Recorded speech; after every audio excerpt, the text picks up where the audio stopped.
பேரறிஞர் அண்ணா எழுதினார்கள். பேச நான் ரெண்டுடையாய் போற்றி போற்றி என்று.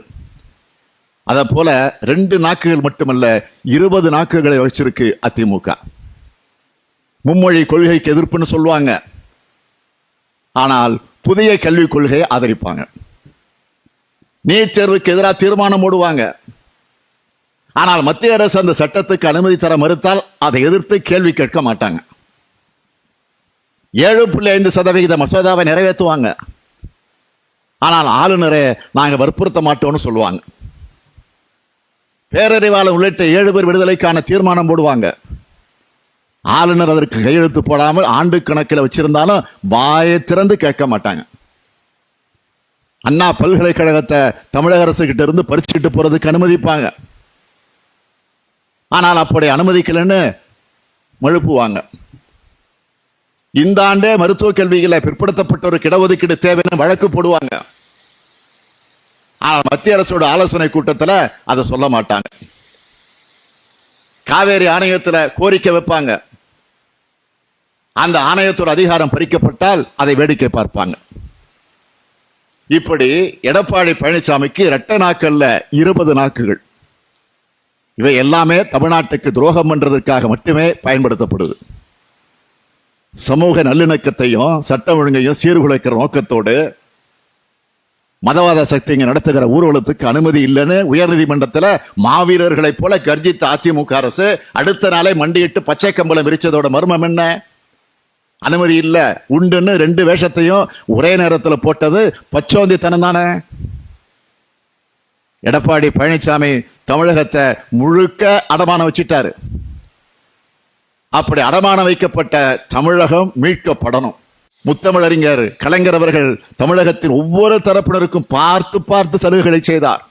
சிறுபான்மை இனத்துக்கு மட்டும் திமுக ஆட்சியில் செய்து தரப்பட்டிருக்கக்கூடிய திட்டங்கள், சலுகைகள், சாதனைகள் ஏராளம் ஏராளம். 1989ஆம் ஆண்டு சிறுபான்மையினர் நல ஆணையத்தை அமைச்சவர் முதலமைச்சர் கலைஞர். 1990ஆம் ஆண்டு அப்துல் ஜபார் தலைமையில சிறுபான்மை நலக்குழுவை அமைச்சவர் முதலமைச்சர் கலைஞர். 1999ஆம் ஆண்டு தமிழ்நாடு சிறுபான்மையினர் பொருளாதார மேம்பாட்டுக் கழக அமைச்சவர் தலைவர் கலைஞர் அவர்கள், முதலமைச்சராக இருந்த கலைஞர் அவர்கள். 2000 ஆண்டுல உருது அகாடமி தொடங்கினவர் முதலமைச்சர் கலைஞர் அவர்கள். தமிழ்நாடு வக்ஃப் வாரிய நிர்வாக செலவுக்காக தமிழக அரசின் சார்பில் நிதி வழங்கியவரும் முதலமைச்சர் கலைஞர் தான். ஹஜ் மானியத்தை அதிகப்படுத்தியவர் முதலமைச்சர் கலைஞர். 2002ஆம் ஆண்டு சமூக சீர்திருத்தத்துறையை தோற்றுவிச்சவர் முதலமைச்சர் கலைஞர். நபிகள் நாயகம் பிறந்த நாள அரசு விடுமுறையாக அறிவிச்சவரும் முதலமைச்சர் கலைஞர். சிறுபான்மையின மாணவியர் விமான பணிப்பெண் பயிற்சி பெற இலவச வசதிகளை செய்து கொடுத்தவரும் முதலமைச்சராக இருந்த கலைஞர். பிற்படுத்தப்பட்ட பட்டியலில் இஸ்லாமியர்களுக்கு 3.5% உள்ஒதுக்கீட்ட 2007ஆம் ஆண்டு வழங்கினவரும் முதலமைச்சர் கலைஞர். 2007ஆம் ஆண்டு சிறுபான்மையினர் நல இயக்கம் அமைச்சவர் முதலமைச்சர் கலைஞர். 2010ஆம் ஆண்டு தமிழ்நாடு சிறுபான்மையினர் ஆணைய சட்டம் கொண்டு வந்தவர் முதலமைச்சர் கலைஞர். இவையெல்லாம் சிறுபான்மையின மக்களுக்காக செய்யப்பட்டவை மட்டும்தான். இப்படி ஒவ்வொரு பிரிவு மக்களுக்கும் திட்டங்களை கொண்டு வந்தவர் முதலமைச்சர் கலைஞர். ஆனால் அதிமுக அரசு ஒவ்வொரு பிரிவு மக்களுக்கும் இது மாதிரி அடுக்கடுக்கான துரோகத்தை மட்டும்தான் செஞ்சிருக்கு. அதைத்தான் நம்முடைய பொதுச் செயலாளர் அவர்கள் பேசுகிற போது குறிப்பிட்டு சொன்னார். 10 வருஷத்துல நாங்க செஞ்சதை நெஞ்சு நிமிர்த்தி இன்னைக்கு சொல்றோம், எத்தனையோ திட்டங்களை சொல்றோம். ஆனா இந்த 10 வருஷத்துல இப்ப இருக்கக்கூடிய எடப்பாடி தலைமையில் இருக்கக்கூடிய இந்த அதிமுக ஆட்சி எதையாவது செய்திருக்கிறதா? அதை வரிசைப்படுத்தி சொல்லக்கூடிய தகுதி, அந்த தெம்பு, அந்த ஆற்றல், அந்த அருகதை, யோகியதை அவர்களுக்கு இருக்கிறதா? அதனாலதான் இந்த துரோக கூட்டத்தை வீழ்த்த தமிழ்நாட்டு மக்கள் துடிக்கிறாங்க. எந்த திட்டங்களும் இல்ல, அவர்கள் சாதனைகளும் சொல்லிக் கொள்ளக்கூடிய எதுவுமே இல்ல, சாதனை எதுவும் கிடையாது. 3 லட்சம் கோடி ரூபாய்க்கு முதலீட்டை ஈர்த்து விட்டதா பழனிசாமி சொல்றாரு. அதை பத்தி வெள்ள அறிக்கை கொடுங்கன்னு கேட்டேன். எந்த நிறுவனங்கள் முதலீடு செஞ்சிருக்கு, எத்தனை லட்சம் பேருக்கு வேலை கொடுத்திருக்கீங்கன்னு கேட்டேன். அதை கூட கொடுக்கல. இவங்க செஞ்சிருக்கக்கூடிய சாதனையை ஒவ்வொரு மாவட்ட மக்களும் ஒவ்வொரு தொகுதி மக்களும் பட்டியல் போட்டால இவங்களோட வண்டபாலம் வெளிச்சத்துக்கு வந்துடும். உங்கள் மாவட்டத்தையே உதாரணமாக நான் காட்டுகிறேன். திராவிட முன்னேற்ற கழக ஆட்சி காலத்தில் தொடங்கப்பட்ட பணிகளையாவது நீங்க ஒழுங்கா முடிச்சீங்களான்னு கேட்டா அதுவும் கிடையாது. திருப்பத்தூர் பகுதியில் கழக ஆட்சியில கொண்டு வரப்பட்ட பாதாள சாக்கடை திட்டம் இது நாள் வரை முடிக்கப்படல. திருப்பத்தூர் நகர் பகுதியில் பைபாஸ் சாலை அமைக்க கழக ஆட்சியில நிலம் கையகப்படுத்தக்கூடிய வேலை தொடங்கப்பட்டுச்சு, அதை அப்படியே கிடப்புல போட்டுட்டாங்க. கடந்த திமுக ஆட்சியில ஷோலிங்கர் லட்சுமி நரசிம்மர் கோவிலுக்கு ரோப்கார் அமைக்கக்கூடிய பணிக்கு அடிக்கல் நாட்டு விழா நடத்தப்பட்டுச்சு. 9 ஆண்டு காலம் ஆகியும் இன்னும் பணிகள் முடிக்கப்படல. அரக்கோணத்துல திமுக ஆட்சி காலத்துல தொழில் பூங்கா அமைக்கப்பட்டுச்சு. அதை இருட்டடிப்பு செஞ்சு அங்கு எந்த ஒரு புதிய தொழிற்சாலையும் தொடங்கப்படல. அரக்கோணம் சட்டமன்ற தொகுதிக்குட்பட்ட நெமிலி மேலப்பணம் புதூர் பகுதியில் திமுக ஆட்சி காலத்தில் பெரியார் நினைவு சமத்துவபுரம் கட்டப்பட்டுச்சு.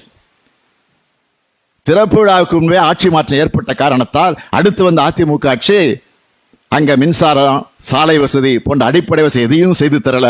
அந்த பகுதியில் இருக்கக்கூடிய மக்களை தொடர்ந்து இந்த ஆட்சி வஞ்சித்துக் கொண்டிருக்கிறது. அரக்கோணத்தில் கடந்த திமுக ஆட்சி காலத்தில் பாதாள சாக்கடை திட்டம் கொண்டு வரப்பட்டுச்சு. 9 ஆண்டு காலம் ஆகியும் பணிகள் முடிக்கப்படாம ஆம வேகத்தில் நடந்துகிட்டு இருக்கு. காவேரி கூட்டு குடிநீர் திட்டம் திருப்பத்தூர் நகரத்தில் உள்ள பகுதிகளில் இன்னும் கிடைக்க முடியாத ஒரு சூழ்நிலை. வாணியம்பாடி நியூ டவுன் பகுதியில் ரயில்வே மேம்பாலம் கொண்டு வரப்படும்னு இப்ப இருக்கக்கூடிய தொழிலாளர் நலத்துறை அமைச்சர் அவர்கள் வாக்குறுதி கொடுத்தாங்க. 8 ஆண்டுகளாக இருக்கு. இன்னும் அந்த பகுதிக்கு ரயில்வே மேம்பாலம் அமைக்கிறதுக்கான பணி தொடங்கப்படல. 2 முறை பூமி பூஜை மட்டும் நடத்தி இருக்கிறாங்க. ஆனா இதுவரை பணிகள் தொடங்கப்படல. வாணியம்பாடி தேசிய நெடுஞ்சாலையில கழக ஆட்சி காலத்துல புதுசா பேருந்து நிலையம் கட்டப்பட்டுச்சு. மாவட்ட ஆட்சித்தலைவர் மூலம் திறப்பு விழாவும் நடந்துச்சு. திமுக ஆட்சியில கொண்டு வரப்பட்ட பேருந்து நிலையங்கிற ஒரே காரணத்துக்காக இது நாள் வரை அந்த பேருந்து நிலையத்தை பயன்படுத்தாமலேயே அதிமுக அரசு காலம் கடத்திக்கிட்டு இருக்கு. ஆம்பூர் ரெட்டித்தோப்பு பகுதியில் உள்ள ரயில்வே மேம்பாலம் பக்கத்துல மழை காலங்கள்ல மழை வெள்ளம் குளம் போல தேங்கி காட்சி அளிக்குது. இந்த இடத்துல ரயில்வே மேம்பாலம் கட்டப்படணும்னு இன்றைய ஆட்சியாளர்கள் சொன்னாங்க. செஞ்சாங்களா? இதுவரைக்கும் இல்லை. ஜோலார்பேட்டை ரயில்வே நிலையம் அருகே பேருந்து நிறுத்தம் வேணும்னு அந்த பகுதி மக்கள் பலமுறை அமைச்சர் வீரமணி கிட்ட கோரிக்கை வச்சாங்க. இது நாள் வரைக்கும் இதற்கான எந்த நடவடிக்கையும் இந்த ஆட்சியில் எடுக்கப்படல. ஜோலார்பேட்டை பகுதியில் உள்ள ஆரம்ப சுகாதார நிலையம் 30 படுக்கைகள் கொண்ட நகர்ப்புற சுகாதார நிலையம் அளவுக்கு வசதிகள் உள்ளதா மாற்றப்படும் அமைச்சர் தெரிவிச்சாரு. இதனால் வரை அதுக்கான எந்த பணிகளும் நடக்கல. வேலூர் பெங்களூர் தேசிய நெடுஞ்சாலையில ரயில்வே மேம்பாலம் கட்டப்படும் முதலமைச்சராக இருந்த அம்மையார் ஜெயலலிதா அவர்கள் 110 விதியின் கீழே அறிவிச்சாங்க சட்டமன்றத்தில். அந்த அறிவிப்பாகவே நிக்குது.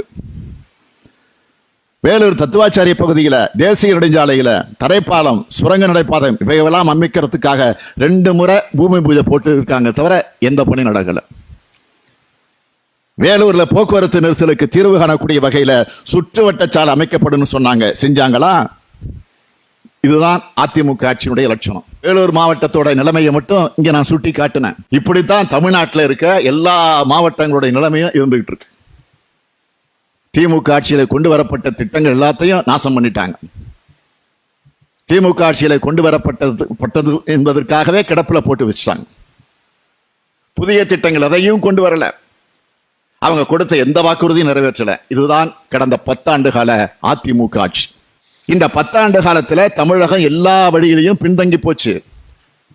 இதை மீண்டும் நம்மோட பழம்பெரும் பெருமையை புதுப்பிச்சாகணும். பல்வேறு மதங்கள், பல்வேறு இனங்கள், பல்வேறு மொழிகள் கொண்ட இந்தியாவை ஒற்றை மதம், ஒற்றை இனம், ஒற்றை மொழி கொண்ட நாடா மாற்ற பார்க்கிறாங்க.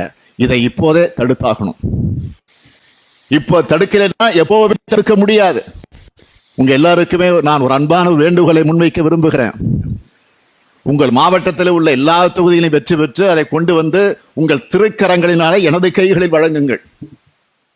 நாம் எல்லோரும் சேர்ந்து வாழ்நாள் முழுவதும் ஓய்வே இல்லாமல் உழைச்ச நம்முடைய தலைவர் கலைஞர் அவர்கள் ஓய்வெடுத்துக் கொண்டிருக்கக்கூடிய நினைவிடத்திற்கு சென்று அந்த வெற்றியை அவருக்கு காணிக்கையாக்க நாம் காத்திருக்கிறோம். அதை செலுத்துவோம். செலுத்தி அது களிப்புறுவோம்.